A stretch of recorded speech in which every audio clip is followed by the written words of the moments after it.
अस्सलाम वालेकुम। तूफान नूह गुजर जाने के बाद जब हजरत नूह अलैहिस्सलाम की कश्ती जोती पहाड़ पर पहुंचकर ठहर गई, तो हजरत नूह अलैहिस्सलाम ने रूए जमीन की खबर लाने के लिए कबूतर को भेजा।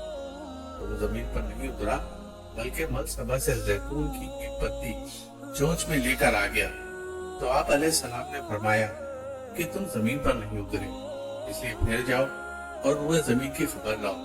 तो कबूतर दोबारा रवाना हुआ और मक्का मुकर्रमा में हरम काबा की जमीन पर उतरा और देख लिया कि पानी जमीन हरम से खत्म हो चुका है और सुर्ख रंग की पट्टी जाहिर हो गई। कबूतर के दोनों पांव सुर्ख मिट्टी से रंगीन हो गए और वो इसी हालत में हजरत नूह अलैहिस्सलाम के पास वापस गया और अर्ज किया कि ऐ खुदा के पैगंबर, आप मेरे गले में एक खूबसूरत दौग अता फरमाइए और मेरे पाँव में सुर्ख खिज़ा मुरम्मत फरमाइए और मुझे जमीन हरम में सुकूनत का शर्फ अता फरमाइए।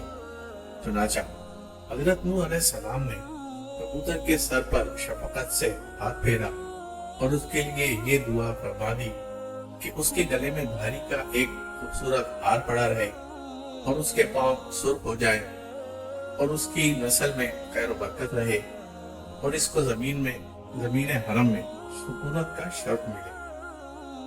दोस्तों, अगर आपको वीडियोस पसंद आती हैं तो इसको लाइक, शेयर और सब्सक्राइब करें और शुक्रिया।